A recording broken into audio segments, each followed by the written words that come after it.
अंदाज नया, माध्यम नया, पॉलिटिक्स वाला, आओ राजनीति करें। नमस्कार, पॉलिटिक्स वाला पीएम टाइम में एक बार फिर आपका स्वागत है। मध्य प्रदेश में मुख्यमंत्री और नगरीय प्रशासन मंत्री के बीच आखिर क्या चल रहा है? क्यों दोनों को चित्रकूट में जाकर बातचीत करनी पड़ी? क्यों संघ के सुरेश सोनी को इन दोनों के बीच सुलह करानी पड़ी और दोनों की मौजूदगी में हुई दोनों के बीच चर्चा? और क्या इसके बाद निकला है हल? क्या दोनों के बीच किसी तरह की सुलह हो सकी है? दरअसल 2 दिन पूर्व मध्य प्रदेश के मुख्यमंत्री मोहन यादव चित्रकूट पहुंचे। वहां पहले से ही नगरीय प्रशासन मंत्री कैलाश विजयवर्गीय भी मौजूद थे। दोनों का अचानक से चित्रकूट पहुंचना कोई संयोग नहीं हो सकता और न ही दोनों के पूर्व निर्धारित कार्यक्रमों में चित्रकूट जाना शामिल था।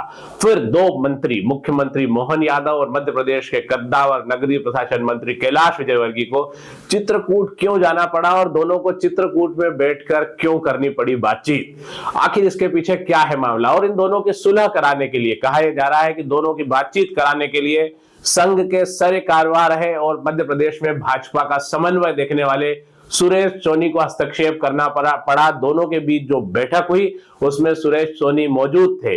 आखिर क्या है पूरा मामला? क्यों पड़ती है ऐसी जरूरत? दरअसल लंबे समय से कैलाश विजयवर्गीय मुख्यमंत्री मोहन यादव से खफा दिखाई दे रहे हैं। लगभग 5 कैबिनेट बैठकों में कैलाश विजयवर्गीय लगातार अनुपस्थित रहे।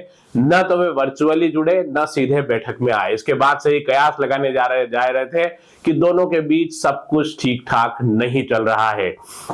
कैलाश विजयवर्गीय के बैठक में न आने के पीछे यह कहा जा रहा था कि वे महाराष्ट्र चुनाव में मौजूद थे, लेकिन इसमें से 5 में से 3 बैठकों में वे मध्य प्रदेश में ही थे, लेकिन फिर भी कैबिनेट में शामिल नहीं हुए। इसके अलावा एक कैबिनेट में जब कैलाश विजयवर्गीय आए तो उन्होंने उज्जैन को दिए जा रहे पैसे और उज्जैन सिंहस्थ की सड़कों के लिए दिए जा रहे पैसे पर सवाल उठाया और मीडिया में भी ये बात आई कि आखिर क्यों सिर्फ उज्जैन पर ही पैसा लगाया जा रहा है। यानी यहां भी उन्होंने मोहन यादव मुख्यमंत्री की बात की खिलाफत की सीधे सीधे।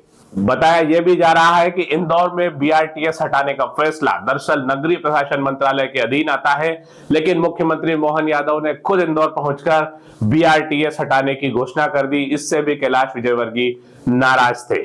इन दोनों के बीच तनातनी, इंदौर उज्जैन कॉरिडोर, सिंहस्थ कैबिनेट बैठकों में अनुपस्थिति, इंदौर बीआरटीएस के अलावा जीतू यादव मामले को लेकर भी है, जिस पर बड़े स्तर से मुख्यमंत्री ने एसआईटी गठित करने के निर्देश दिए हैं। सबसे बड़ा मामला जो दोनों के बीच तनातनी का आया है वो पीथमपुर में यूनियन कार्बाइड के कचरे के निस्तारण का है। उसके लिए यह कहा जा रहा है कि जिन लोगों ने भी विरोध किया उनको संभालने की जिम्मेदारी कैलाश विजयवर्गीय निभा सकते थे, लेकिन उन्होंने इस मामले में विरोध को हवा दी। कहा यह भी जा रहा है कि कैलाश विजयवर्गीय चाहते हैं तो यूनियन कार्बाइड के कचरे को लेकर पीथमपुर में इतना विवाद नहीं होता।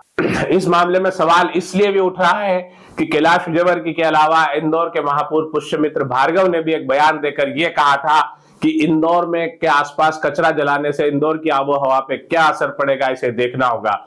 दोनों के बीच बढ़ते संकट के बीच सुरेश सोनी बीच में आए और उन्होंने दोनों के बीच सुलह कराई।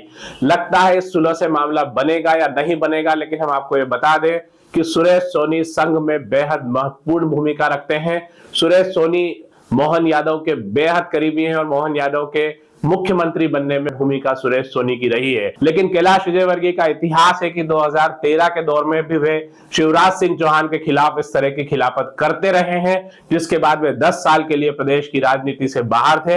अब वे फिर लौटे हैं, लेकिन एक बार फिर वो अपने मिजाज के हिसाब से, जिसको वो कहते हैं कि मैं जनता के मुद्दे उठाता हूं, फिर चर्चाओं में है, विवाद में है। देखना है कि सुरेश सोनी की मध्यस्थता की चित्रकूट पर हुई बैठक के बाद दोनों नेताओं के व्यवहार में कुछ फर्क आता है या तनातनी और बढ़ेगी। आज के लिए इतना ही। हमारे चैनल को लाइक और सब्सक्राइब करिए, इससे हमारा हौसला बढ़ेगा।